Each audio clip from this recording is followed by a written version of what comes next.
Ok, pessoal, vamos lá. Avisando a todos que esta aula está sendo gravada e depois será disponibilizada no YouTube e no SIGA, tá bom? Bom, alguma questão sobre o que foi falado ontem? Ficou algo no ar? Alguém chegou a ler? Quer apresentar alguma dúvida ou simplesmente continuamos?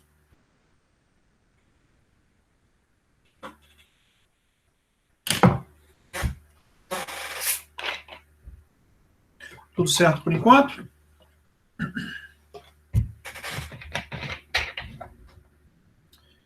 Bom, ninguém está falando nada, então acredito que esteja tudo ok. Ontem, então, nós falamos especificamente das questões relacionadas à elasticidade da curva IS, né? Nós trabalhamos, então, com a IS inelástica e elástica, comparando o efeito da política monetária. Depois, nós fizemos o mesmo exercício, né? Só que falando sobre um aumento autônomo, por exemplo, dos gastos públicos, ou redução de tributos, ou aumento autônomo dos investimentos, que vai dar tudo a mesma coisa, né? Então, ontem a gente focou mais na IS. Hoje a gente vai falar um pouco mais dos efeitos da política monetária e inclinação da curva LM, né? E o efeito da política de crescimento da renda, né? O efeito da política fiscal e inclinação da curva LM. Ela vai seguir os mesmos princípios, né, do que nós já estabelecemos aí. Então, olhando primeiro aí para a questão da política fiscal, né, então vamos começar aqui da eficácia da política econômica, a inclinação da curva LM, tá? A inclinação da curva LM depende crucialmente da elasticidade de juros, né, da demanda por moeda.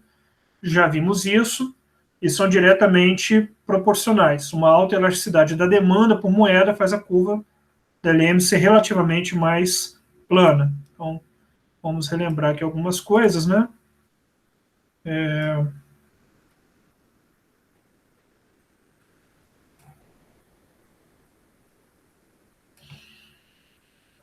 Então, eu posso fazer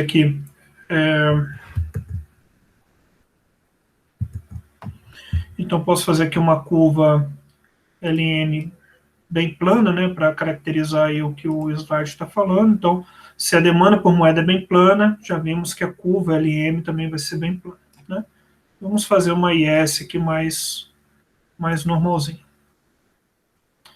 Então, eu tenho aqui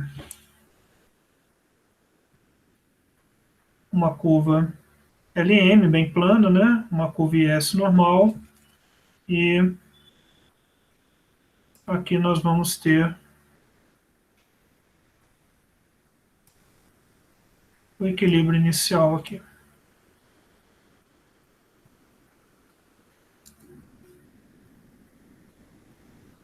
Y0.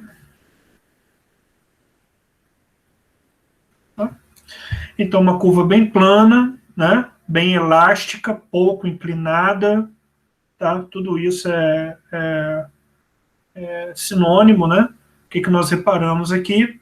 Nós precisamos baixas variações da taxa de juros, elas geram grandes variações da renda, ou grandes variações da renda estão relacionadas com pequenas variações da taxa de juros. Então, uma alta elasticidade de juros da demanda por moeda faz a curva ser relativamente plana, que a gente colocou ali. Se a demanda por moeda for completamente insensível à taxa de juros, né, elasticidade de juros igual a zero, a curva LM é vertical. Então, nesta subseção, vamos ver como a eficácia das políticas monetárias fiscal depende da inclinação da curva LM, assim, da elasticidade de juros. Então, uma curva LM bem vertical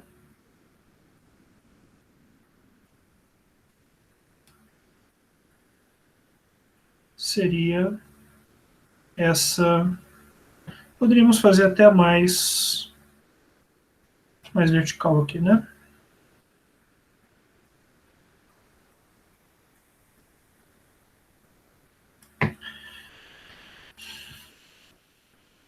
Muito bem.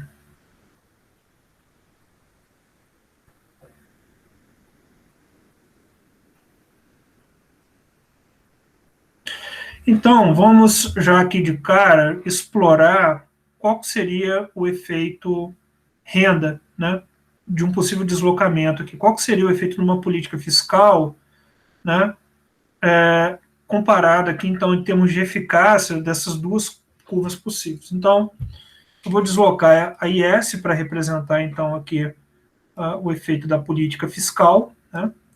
Então, fazendo o deslocamento aqui da IS,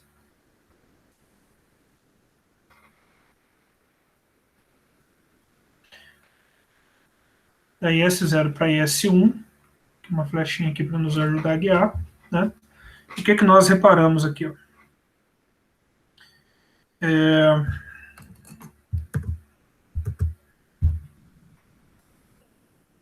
Para essa curva mais plana, eu tenho este efeito aqui.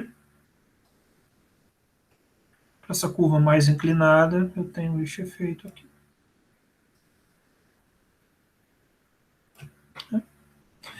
Então, aqui eu vou chamar de Y duas linhas. Essa daqui eu vou chamar de Y uma linha. R1 uma linha. E R1 duas linhas, que é referência que é o tipo de curva. Bom, então, o que a gente pode compreender aqui, né? Nós podemos compreender que na curva mais plana, a eficácia da política fiscal ela é relativamente maior do que em relação à curva mais inclinada. Então, quanto mais plana a curva, maior a eficácia. Tá? E aí, como sempre, nós temos que olhar para cá e darmos uma interpretação por que isso aqui está acontecendo, por que a política fiscal ela é mais eficaz quando a curva LM é mais plana do que quando ela é mais inclinada. Né? Então, foi o que eu falei logo no começo. Né? Quando a curva é mais plana, né, grandes variações da renda se traduzem em baixas variações da taxa de juros. Agora, quando a curva é mais inclinada, LM, vai acontecer o contrário, né? Pequenas variações da taxa de juros, da renda, se traduzem em grandes variações da taxa de juros. Então, variou um pouco a renda, numa curva LM mais inclinada, você tem um forte efeito aqui da taxa de juros. Né? No caso da LM mais plana, uma grande variação aqui da renda traduziu-se em uma pequena variação aqui da taxa de juros. Então, tá fácil entender, né? No caso dessa LM mais plana, na hora que eu faço um choque fiscal, como o aumento dos juros não se traduz, o aumento da renda não se traduz em grande aumento dos juros, né? Esse aumento do gasto público, por exemplo, não vai reduzir, não vai impactar muito o investimento. O que não acontece no caso aqui dessa curva LM mais vertical, né, mais inclinada. Qualquer pequeno aumento aqui da renda está refletindo em um grande aumento aqui da taxa de juros. Se você levar ao cabo, né, o exemplo que nós trabalhamos no capítulo anterior da curva LM vertical, foi até matéria de prova, né? Ou seja, nós estudamos isso, né? Uma LM completamente vertical, e aqui a gente pode até colocar a IS, né, do jeito que eu solicitei que fosse feito em prova, né?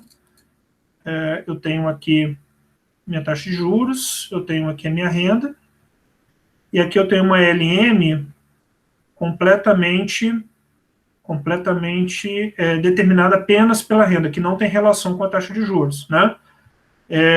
Qual que é o motivo deste resultado aqui, né? A gente especificou. No caso da demanda por moeda na teoria clássica, ela é completamente determinada pela teoria quantitativa da moeda, que não tem a taxa de juros, dentro dessa equação. Ela é completamente determinada apenas pela renda, né? Então, lá no capítulo a gente colocou isso. Ora, o que acontece, então, nesse caso, se você faz algum tipo de política monetária, política fiscal, se você aumenta a renda, por exemplo, né? Se você aumenta o gasto público, o efeito que você vai encontrar é apenas e exclusivamente de crescimento da taxa de juros. Ou seja, né, é o efeito crowding out que nós já havíamos falado. Efeito crowding out. Tá? Eu dei essa questão aqui na prova, né? Que eu estava na expectativa era que vocês pudessem juntar as informações, né? Eu dei LM vertical, dei ES, e aí o que eu estava esperando aí, né, para quem conseguisse responder essa questão, era enxergar que esse aumento do gasto público, ele se traduziria, né, na redução da poupança, que é basicamente o efeito crowding out. Então, menos C menos G, que é o investimento, no caso clássico, né? Então, um aumento do gasto público aqui, uma vez que isso daqui é poupança, ele se traduziria aqui, investimento igual a poupança, ele se traduziria na redução da poupança disponível, seria então o crescimento aqui de R0 para R1, tá? Com aqui a redução aqui da poupança mais o investimento, tá? Então, todo aumento do gasto público, aí isso, naturalmente não é fechada a questão, é uma questão aberta, né? Então, é interessante ali também para mim ver como é que o aluno tenta se virar aí para poder juntar as coisas, né? Esse aumento da taxa de juros, ele reflete exatamente aquilo que nós discutimos no pensamento clássico. Todo efeito do gasto público, ele reflete exatamente no efeito crowding out, que é o deslocamento, né? O aumento do gasto público, ele reduz a poupança disponível, reduzindo a poupança disponível, aumenta a taxa de juros, reduzindo o investimento. Então, gente, essa foi uma questão que é a metade de uma questão inteira, que está dentro de um contexto de outras questões abertas que eu dei, com o objetivo de tentar identificar ali a capacidade de você de juntar determinadas peças, tá?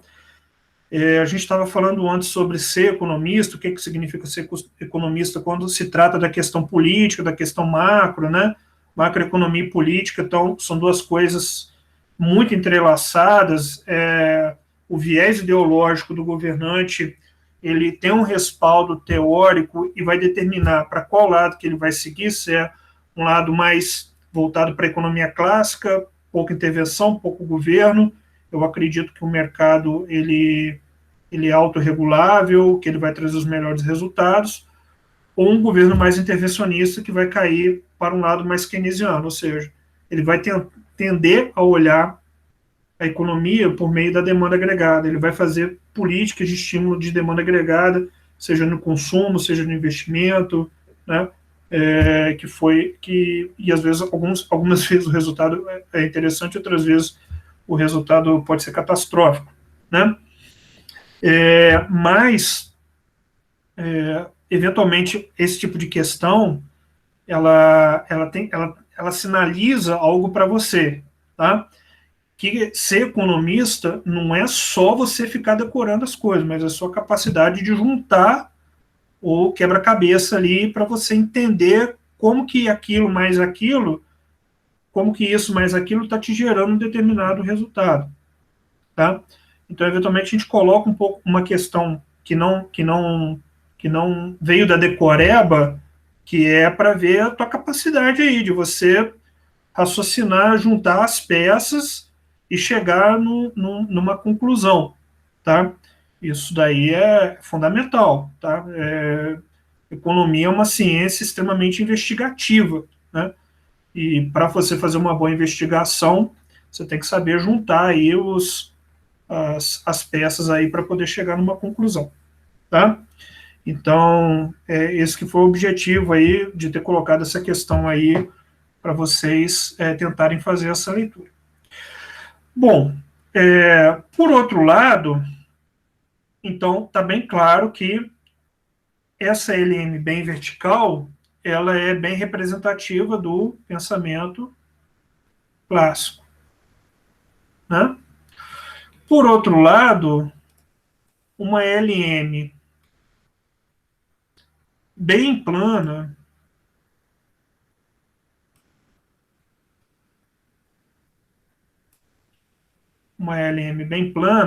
né, não precisa ser exatamente horizontal, ela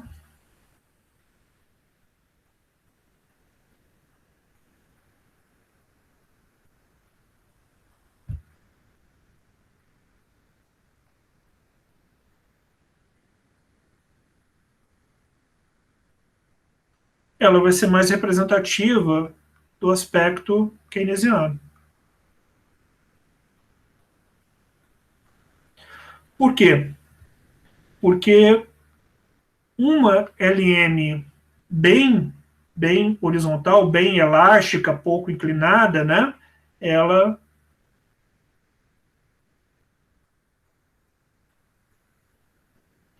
vai assumir características de preferência pela liquidez. Tá? Por que preferência pela liquidez?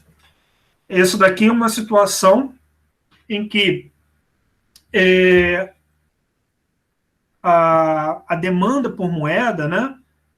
Se você aumenta, digamos assim, aumenta bastante aqui a taxa de juros, por exemplo, né? Se você dá um pequeno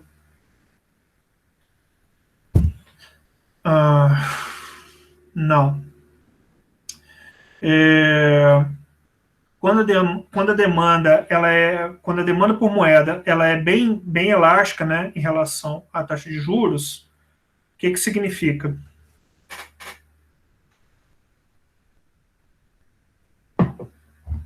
Olhando para cá, né? Uma demanda por moeda bem elástica. E eu vou lá e aumento a quantidade de moeda. A taxa de juros responde muito pouco. Por que isso aqui acontece dentro do aspecto da preferência pela liquidez do modelo keynesiano, né? Numa situação que a taxa de juros está muito baixa, se você baixa ela mais ainda, os agentes estão esperando que ela vai ter que aumentar, né, em algum momento, e por isso eles demandam mais moeda pelo motivo de especulação, né? Então, se ela estiver muito baixa, você vai demandar mais moeda com a expectativa de quando os juros aumentar, né, o título público ficar mais, o título do governo ficar mais caro, e aí sim você vai adquirir o título, né? Pela conversa que a gente teve na primeira prova, que se você comprar o título num preço em que a taxa de juros está baixa, né, o preço do título está baixo, quando os juros aumentam, né, o título que está na sua mão vai perder o valor. Então, esse aspecto aqui, bem elástico da demanda por moeda, ele vai refletir aqui em termos da curva LM, né? Você pode aumentar muito a renda, que a taxa de juros ela não vai responder. Então, por quê? Porque os agentes estão segurando moeda pelo motivo de especulação. Então, a taxa de juros ela não reduz, né? As pessoas continuam demandando oferta, demandando moeda, né? Bom, é isso, né? A gente já explicou. Então, o que acontece? Nesse caso aqui, se você comparar o estudo que nós fizemos aqui, o que eu tenho? Quando eu estou com uma curva LM bem plana, a política fiscal é que vai ter uma eficácia maior do que no caso aqui da LM está mais inclinada, que está mais próximo ao modelo clássico. Então, está fechando a coisa direitinho, né? Se eu tenho uma LM mais próxima à teoria quantitativa da moeda, que é mais vertical, a política fiscal, ela não tem efeito, não tem um grande efeito. Por que não tem um grande efeito? Porque na hora que eu aumento o meu gasto, eu vou ter uma forte redução da poupança, que vai gerar um grande aumento dos juros, que vai reduzir o investimento. Então, sem efeito aqui relevante no produto. Se eu estou na situação de preferência pela liquidez, como ela é mais plana, na hora que eu faço o aumento aqui da política fiscal, como os agentes estão demandando moeda pelo motivo especulação, eu não vou ter um efeito, não vou ter um efeito grande aqui na taxa de juros. A taxa de juros não vai responder, né?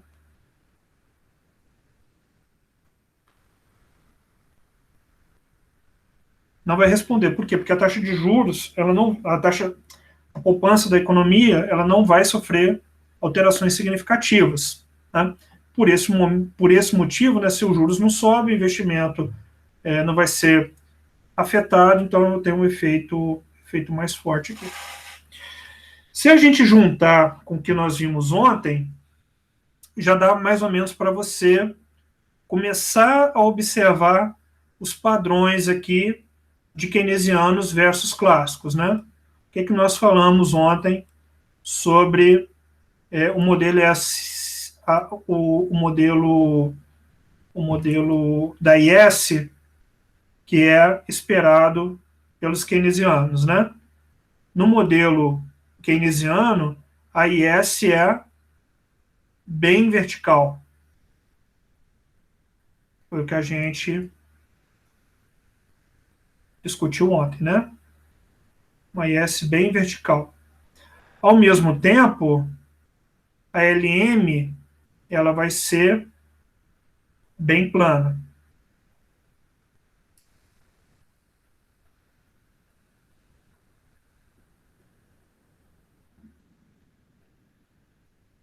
Por conta da preferência pela liquidez.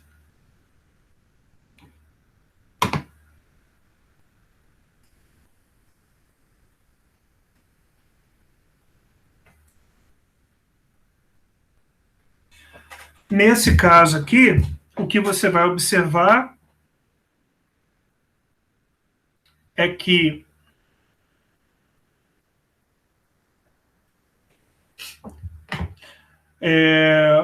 a IS vertical aqui, ela resulta do quê, né? Ela resulta da ideia de que os agentes, eles têm, eles realizam investimento não com base nos juros. Então, o investimento, a taxa de juros, ela influencia pouco a renda, né? O investimento no modelo keynesiano é uma coisa mais autônoma, depende das expectativas em relação ao futuro, né? Do otimismo ou do pessimismo dos agentes em relação ao futuro. Então, por isso que a IS é mais inclinada. Então, nesse caso aqui, o que você vai poder observar é que apenas a política fiscal é que vai ter um efeito relativamente grande. A política monetária não vai ter um efeito eficaz aqui, não vai ter um forte efeito. Agora, do lado clássico, vai ser o contrário. Tá? Eles vão propor uma LM bem vertical e uma IS bem plana.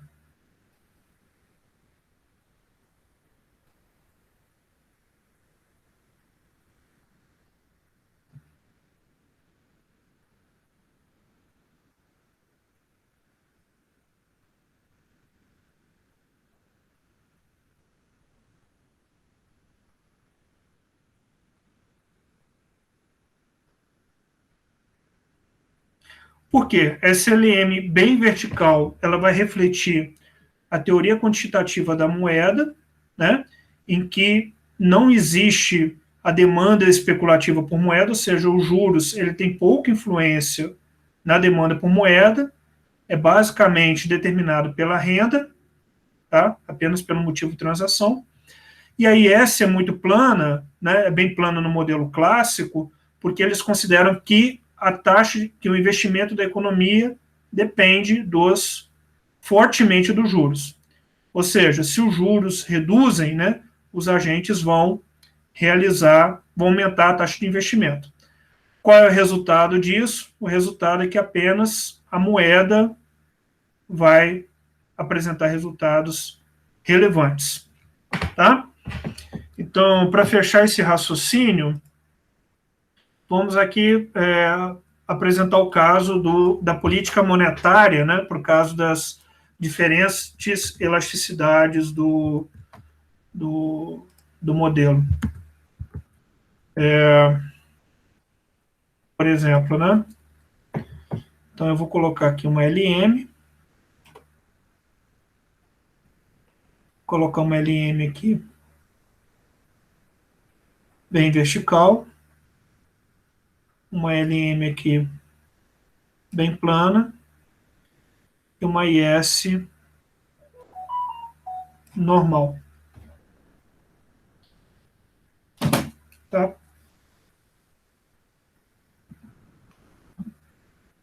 Essa LM mais plana, eu vou dar o nome de linha.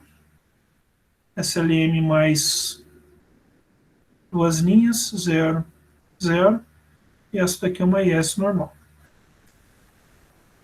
Então, esse daqui é meu ponto de equilíbrio inicial.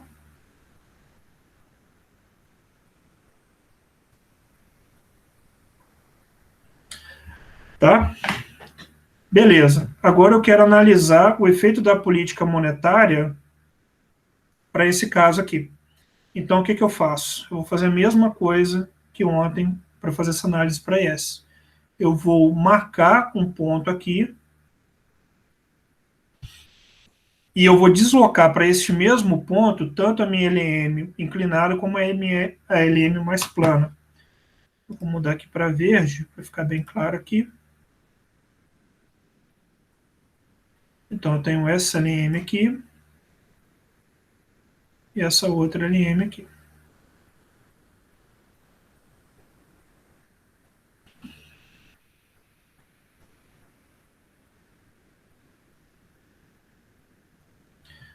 Naturalmente eu errei, né? Eu fiz a IS deslocando para o ponto.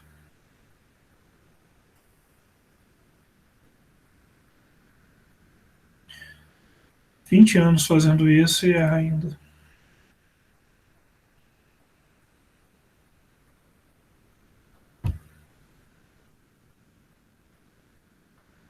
Tá? E aí você vai comparar quais são, aonde que aconteceu, onde que foi maior eficiência. Então, olhando aqui para verde, comparando aqui com a IS, né? Para uma LM bem plana, nós temos aqui uma baixa eficácia da política.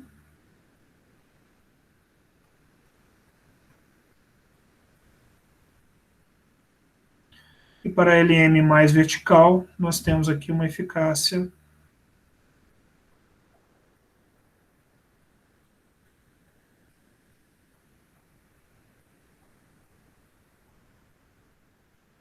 nós temos aqui uma eficácia maior. Duas linhas e linha. Né? Aqui, taxa de juros bem menor.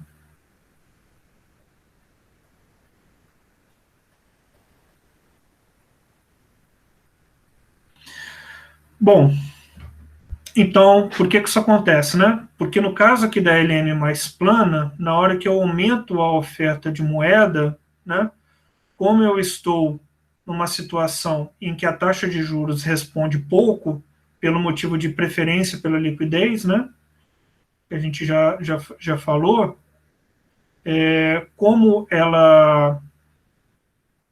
Isso. Como ela responde pouco, então na hora que eu coloco mais moeda na economia, ela não vai ser absorvida pela população para realizar investimentos. Na hora que eu aumento aqui minha oferta de moeda, né, essa moeda vai ser guardada, ela vai ser demandada. Então eu tenho um baixo efeito sobre a redução da taxa de juros, né, e ao mesmo tempo um baixo efeito aqui na, na, na renda. Enquanto numa curva LM bem inelástica, né, que está mais perto aqui da teoria quantitativa da moeda, o aumento da oferta de moeda, como as pessoas não demandam pelo motivo de especulação, a taxa de juros cai de forma significativa, né? Isso vai ter um efeito sobre o produto por meio do aumento do investimento. Tá certo? Por esse motivo aqui, eu vou ter aqui um efeito maior sobre o produto. Então, nesse caso aqui, né, numa curva LM bem plana, né, que tem característica da preferência pela liquidez, a política monetária tem pouca eficácia, né, e no caso aqui de uma LM bem vertical, né, mais próxima à teoria quantitativa da moeda, a política monetária tem muito efeito, né, tem uma eficácia bem maior. Professores monetaristas vão considerar a taxa de juros afetando a demanda por moeda? Vão. Porém, eles consideram que esse efeito não é tão relevante como em Keynes. Eles consideram que a taxa de juros ela é um dos possíveis caminhos que vai afetar a demanda por moeda, mas eles vão considerar que o efeito vai ter a taxa de juros, vai ter o que o Friedman faz, ele estica as variáveis que podem afetar a demanda por moeda. Então, ele vai falar, a taxa de juros importa, mas o preço da ação importa, o preço dos aluguéis importa, o preço, tudo aquilo que você pode encaminhar a moeda para algum fim, vai importar. O Friedman vai criticar o Keynes falando o seguinte, que ele só considerou duas possibilidades, ou transação ou especulação, ou títulos ou transação. O que o Friedman argumenta é que você tem várias possibilidades. Então, como a taxa de juros é um dos motivos, ela não é um motivo tão relevante. E aí ele retorna para a teoria clássica, dizendo que quando você coloca mais moeda na economia, como você pode dar vários tipos de encaminhamento, este efeito final vai ser o de inflacionar a economia. Entendeu, Adriano? Você fez essa pergunta às 20h21, eu estou respondendo às 20h38, quase 15 minutos depois. Tudo bem? Isso é o capítulo 9. No capítulo 9 vai tratar especificamente disso. Só que aí o que é o legal dessa história toda? O modelo ISLM, ele tá dando os instrumentos para o Friedman, lá no capítulo 9, lá na macro 2, ele poder argumentar por que a política monetária ela pode ser ela é mais relevante do ponto de vista dos monetaristas, né, que vão recuperar o pensamento clássico, pelo menos nesse aspecto, do que o aumento do gasto público. E aí tem todas as questões de viés ideológico de política aí. Você vai ter o Partido Republicano, que nesse momento vai dizer, olha, é o Fed que vai determinar o nível de atividade econômica no curto prazo, e você vai ter o Partido Democrata, que vai estar defendendo uma interferência maior em termos de gastos públicos, né? E aí as coisas vão se casando. Quando você tem um governo mais republicano, eu reduzo o imposto de renda e tento reduzir os gastos. Quando eu tenho um governo democrata nos Estados Unidos ou do Partido Trabalhista da Inglaterra, né, versus o Partido Conservador, esse Partido Trabalhista, a tendência é aumentar os impostos em termos de renda e também aumentar os gastos públicos.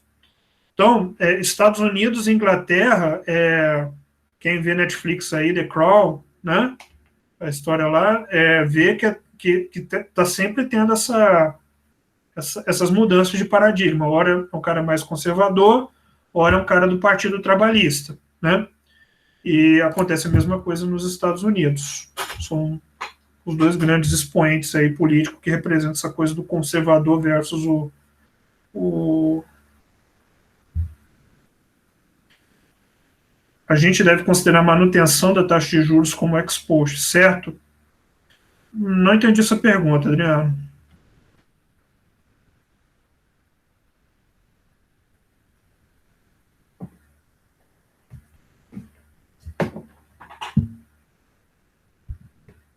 Melhora aí para mim.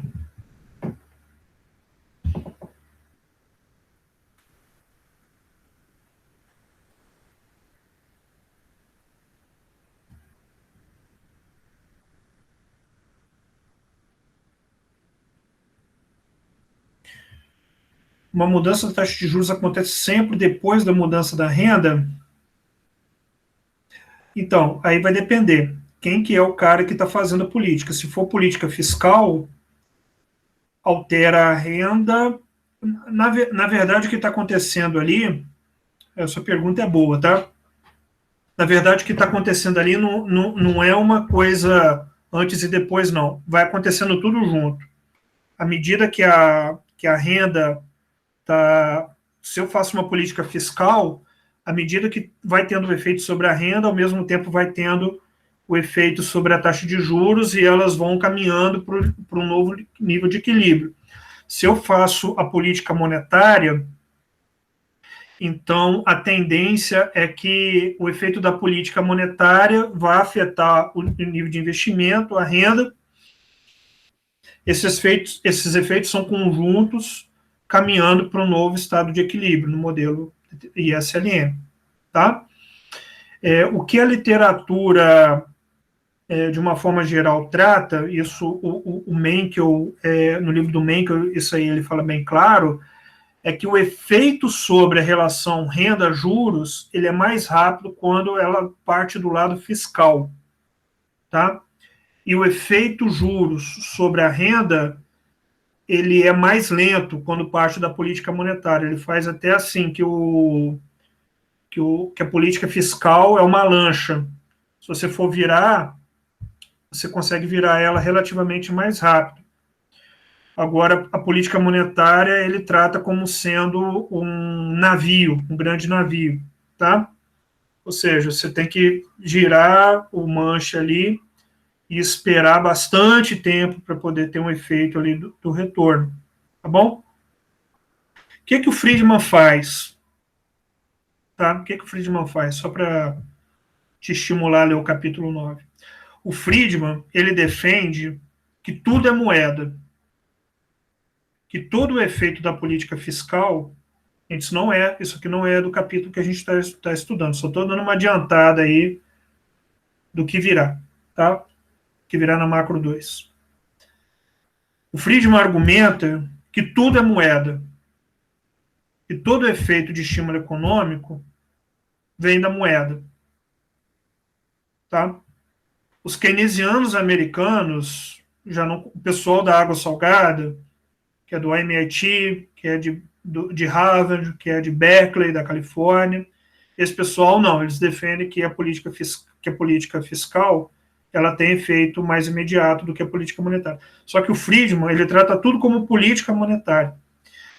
E aí, a noção do Friedman é o seguinte, que como tudo é política monetária, qualquer aumento do gasto que você vai fazer ou política monetária vai ter o mesmo resultado numa noção de longo prazo que ele vai implementar ali no capítulo 10, tá? Do livro do Freud. E aí, o que acontece? Ele fala que como tudo é muito demorado, que a política monetária ela possui longas defasagens, você nunca sabe direito qual é o efeito que você vai gerar na economia, porque você vai lá e aumenta a oferta de moeda. e aí está demorando. Aí você oferta mais moeda, está demorando. Oferta mais moeda, e aí começa a ter inflação. Aí você vai e retira moeda. Ele dá um exemplo, meu professor de HP falava muito isso, de um chuveiro que tem água gelada e quente, né? Você aumenta a água quente, a defasagem é muito longa para poder começar a esquentar, aí você reduz, aí ela fica fria de novo, então você não tem um controle muito exato do que você está fazendo com a moeda. E ele vai lá e sugere o quê? Que não se faça política de estímulo nenhum, porque os clássicos estão corretos, tudo é moeda em termos do preço da moeda, e que estímulos só deixam a cabeça dos agentes econômicos completamente complicados. Aí ele vai lá e propõe o seguinte, que você aumente a oferta de moeda dentro de um aumento da renda esperada, que é a política de agregados monetários, que aí tem relação com o que você está falando. Né? Ex ante, eu acredito que meu PIB ano que vem vai crescer 2%, então eu aumento a quantidade de moeda em 2%. Tá bom? Aí essa noção de ex ante ex post que você colocou faz algum sentido. Dentro da lógica do Friedman, do capítulo 9, pelo amor de Deus, na macro 2. Não agora. Tá bom, Adriano? Beleza.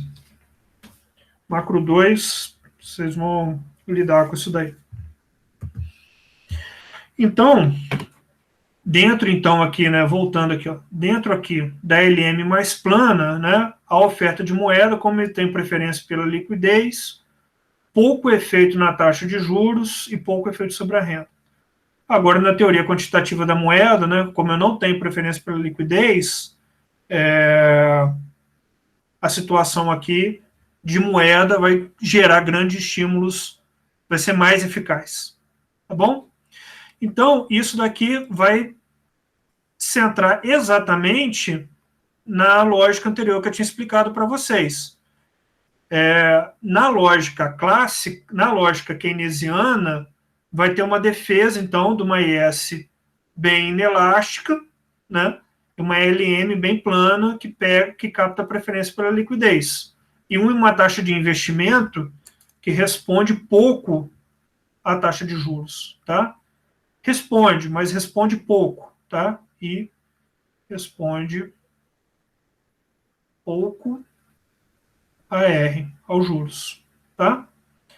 E aqui temos o completo inverso.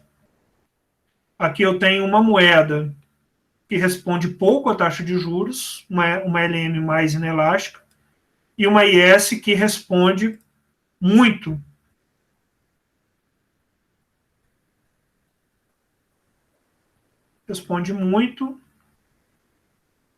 à taxa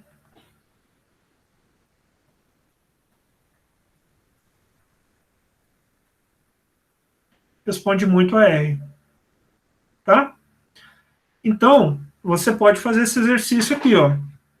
Aqui você vai verificar que sempre a política monetária vai ser mais eficaz do que a política fiscal. E aqui você vai verificar que sempre a política fiscal vai ser mais eficaz do que a política monetária. Alguma questão, pessoal? Alguma dúvida? Conforme eu falei para vocês na aula de ontem, repetindo hoje,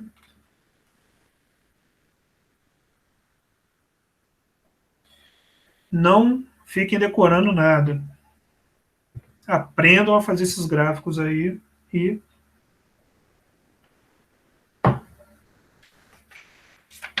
aprendam a manipular essas curvas aí.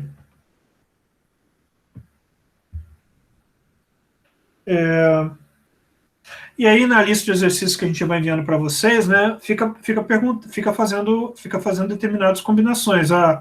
Suponha que eu tenha, né, uma curva de demanda de IS mais inelástico, uma curva de LM mais elástica, qual que é o resultado disso em termos de política fiscal e monetária, qual que é mais eficaz, enfim, aí a gente apresenta a condição qualquer aí, e você tem que se virar para poder compreender qual que é a política mais eficaz. Certo? Tá bom, pessoal?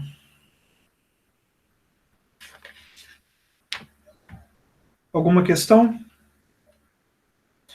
Na página 192 tem um quadrinho aí que vai combinando. Muito inclinada com viés, ineficaz, tal. De novo, não façam isso. Não entre nessa lógica que ela é ótima para você poder se enrolar e não conseguir responder nada, tá? À medida que você for estudando, a primeira coisa que você faz é o quê?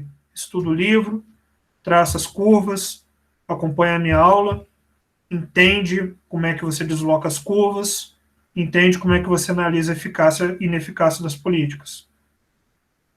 Tá? Treina isso usando aí minhas aulas. Num segundo momento, vai ter os exercícios. Aí o exercício ele vai te perguntar, vai te dar as condições, e aí você vai ter que se virar para poder verificar o que é eficaz e o que é ineficaz, dadas as condições que foram apresentadas. Tá bom? Pessoal, eu vou encerrar a aula por aqui, relativamente mais cedo. Eu não vou começar o capítulo 8, não. Capítulo 8 a gente consegue matar ele em 2 aulas, tá? Acabei que eu me estendi um pouco na aula de matemática para economia hoje, o cérebro virou meio geleia, tá? Então eu vou encerrar por aqui, capítulo 7, hoje, capítulo 8, semana que vem, e em breve aí eu vou mandar uma lista de exercícios para vocês.